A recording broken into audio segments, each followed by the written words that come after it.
There is a moment, often in the quietest part of the night, when you finally understand something that changes you forever. You realize the person who betrayed you is not winning. They are not thriving. They are not free. They are unraveling in a way they cannot name, in a way they cannot speak about, in a way they cannot escape. And somewhere deep inside your body, beneath the exhaustion, beneath the grief, beneath the years of being told you were too much, too sensitive, too emotional, too aware, a quiet truth begins to rise. You were never the broken one. You were the mirror they could not survive looking into. Before you go any further, before this truth settles into the deepest part of you, take a breath and gently subscribe to this space. Not as a favor, not as a transaction, but as an act of protection. Because what you are about to understand is not content, it is reclamation. And you deserve a place that returns you to yourself every time the world tries to convince you that what happened to you was small, or imagined, or your fault. This is that place. And staying here is a quiet way of telling your nervous system that you are no longer alone in what you know. Now listen carefully, because what is about to be said is something almost no one will tell you. The narcissist cannot recover from betraying a superempath. Not really. Not in the way they recovered from everyone before you. Not in the way they walked away from the others, smiling, refilled, regulated, untouched. With you, something different happened. Something they did not anticipate. Something their entire internal architecture was not built to survive. And to understand why, you have to understand what you actually are, and what they actually are, and what happens when those two forces collide in a way that cannot be undone. A narcissist does not live inside themselves. They live inside the reflections others give them. Every interaction is a search for a surface that will return them to themselves in a flattering light. They feed on attunement they cannot generate. They borrow regulation they cannot produce. They steal warmth they cannot create. And for most of their life, this works. They find people who are kind, who are giving, who are tolerant, who are wounded enough to over-explain themselves. And they drain those people slowly, quietly, efficiently, and move on. But then they met you. And you were not just kind. You were not just giving. You were something else entirely. You were a super empath. And that is a different species of love. A super empath does not just feel. A super empath transmits. Your presence regulates rooms. Your attention rebuilds people. Your love rewires the dysregulated parts of someone who has never been held in a stable field before. When you loved them, you did not just give them attention. You gave them a temporary self. You gave them a coherence they had never accessed in their entire life. For the first time, they felt almost human, almost whole, almost real. And that is exactly why the betrayal destroyed them in a way they will never fully understand. Because here is what happened in the moment they crossed that line. They did not just lose you. They lost the only environment in which they had ever felt regulated. They lost the only mirror that ever reflected them as something more than a performance. They lost the only nervous system that ever stabilized their own. And the moment your energy withdrew, the moment your field closed, the moment your presence stopped pouring into their emptiness, every unprocessed wound they had ever buried came roaring back at once. Not as memory, as sensation, as panic, as shame, as a kind of internal noise they cannot turn off. This is the part they will never admit, the part they will never speak, the part they will deny until their last breath. The betrayal did not free them, it exposed them to themselves. And there is nothing more terrifying to a narcissist than being seen clearly by their own eyes. You see, when the average person betrays someone, they feel guilt. Guilt is a clean emotion. Guilt says, I did something wrong and I want to repair it. Guilt is metabolizable. Guilt heals. But a narcissist does not feel guilt. They feel shame. And shame is not about what they did. Shame is about what they are. And when shame is activated in someone whose entire identity is built on avoiding shame, the system does not process it. The system collapses around it. The system splits. The system goes into a kind of internal civil war that never resolves. And every time they think of you, that war reignites.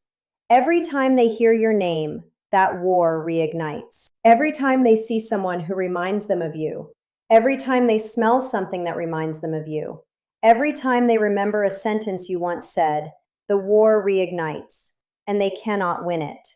Because the only person who could have soothed that shame was you, and you are gone. Take a breath with me here, because I know what you are feeling. I know that part of you still wonders if they are okay. I know that part of you still feels guilty for the boundary you finally drew. I know that part of you still wishes you could explain it to them one more time. That is not weakness. That is the residue of being a person who actually loves correctly. But hear me clearly. Your softness was never the problem. Your softness was the gift they could not metabolize. And the fact that you still have softness, even now, even after everything, is the proof that they did not win. They cannot take from you the very thing that made you who you are. They can only mourn the access they no longer have to it. And this is the part that breaks them, not your absence, your evolution. Because when a super empath finally wakes up, something irreversible happens. The over-giving ends. The over-explaining ends. The endless second-guessing ends. The constant scanning for their mood, their tone, their silence, their approval ends. And what rises in its place is something they have never witnessed in you before. A calm, a stillness, a knowing, a quiet refusal to perform for them ever again. And they feel it. From across the city, from across the country, from across years of silence, they feel it. Because narcissists are deeply attuned to energetic shifts in the people they once fed on. And the shift in you is not a shift they can manipulate. It is not a shift they can charm. It is not a shift they can love bomb their way back into. It is a shift in your very frequency. And their nervous system reads it as a door that has permanently closed. If you are still with me, and if these words are landing somewhere deep in your chest, take one more moment to subscribe to this space. Because clarity like this is not something the world will give you for free. The world will gaslight you back into doubting yourself. The world will tell you to be the bigger person. The world will tell you to forgive too fast, to soften too soon, to explain yourself one more time. This space will not do that to you. This space will keep returning you to your truth, your dignity, your sovereignty, your nervous system, your power. And that is worth staying connected to. Now let us go deeper, because there is something else you need to understand about why the betrayal of a super empath causes irreversible damage to the narcissist. It has to do with what is called the loss of access. A narcissist does not love people. They access people. They access your warmth. They access your attention. They access your forgiveness. They access your willingness to make excuses for them. They access your body, your time, your money, your reputation, your community, your emotional labor, your endless capacity to repair what they break. And as long as they have that access, they feel powerful, they feel real, they feel alive. But the moment that access is permanently revoked, something inside them dies, not metaphorically, functionally. A part of their psychological infrastructure simply collapses. And they spend the rest of their life trying to rebuild it with cheaper materials. New supply, new partners, new audiences, new performances. But nothing fits the shape you left behind, because no one else gave them what you gave them. No one else loved them the way you loved them. And on some buried level beneath all their denial, they know it. This is why they keep circling. This is why the Hoover comes years later. This is why the fake apology arrives wrapped in manipulation. This is why they reappear through mutual friends, through social media, through dreams that feel too vivid to be coincidence. They are not coming back for you. They are coming back for the version of themselves they could only access through you. And they will never find it again. because that version was not real. It was a temporary coherence your love created. And the moment you withdrew, it dissolved forever. And here is the part I want you to feel in your bones. You did not just survive them, you outgrew them. You crossed a threshold they cannot follow you across. You entered a level of self-awareness they cannot mimic, cannot fake, cannot perform their way into. And every day that you continue to heal, every day that you choose yourself, every day that you refuse to shrink back into the shape they preferred, you move further into a life they will never have access to again. And that is not revenge. That is not bitterness. That is not pettiness. That is the natural law of what happens when a person who is meant to remember themselves finally does. So when the late night thoughts come, and they will, when the memory loops try to pull you backwards, and they will, when the part of you that still loved them whispers, maybe they have changed, remember this.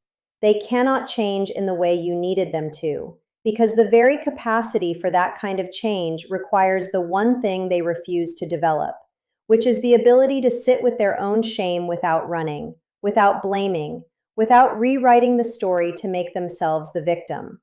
That capacity is not something time gives a person. It is something only deep, humble, unglamorous internal work gives a person. And they did not do that work when they had you. They will not do it now that they have lost you. And whoever comes after you will receive a slightly more rehearsed performance, but never a transformed person. You, however, are transforming in real time. Your nervous system is learning safety again. Your body is releasing what it was forced to hold. Your intuition is sharpening into something almost surgical. Your standards are rising in ways that feel almost foreign to the old version of you.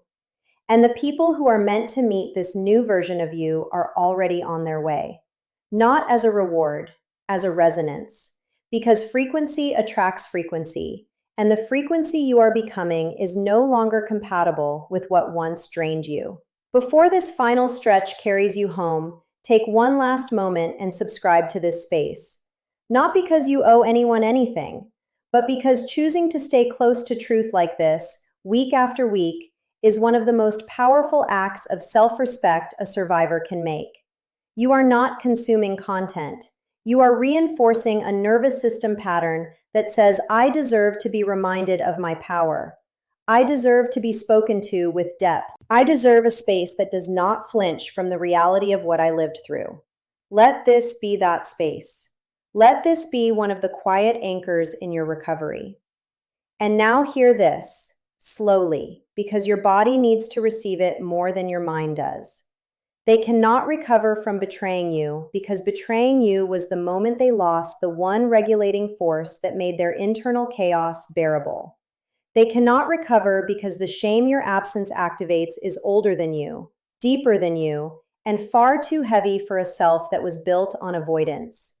They cannot recover because the ego they constructed to survive their own emptiness was never designed to withstand the loss of a love that actually saw them.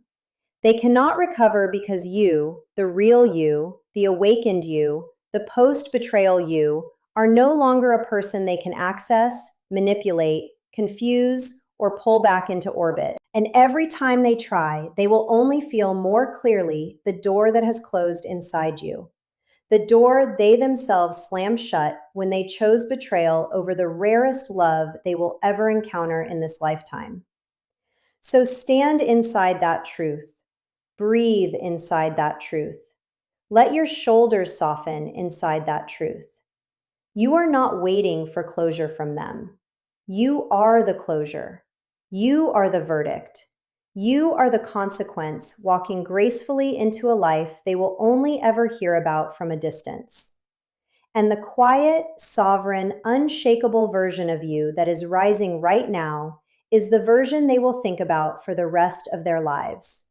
In the moments they least expect, in the silences they cannot fill, in the relationships that never quite reach the depth they once had with you, in the mirror they keep avoiding, in the nights when even their newest supply cannot drown out the specific shape of what they lost when they lost.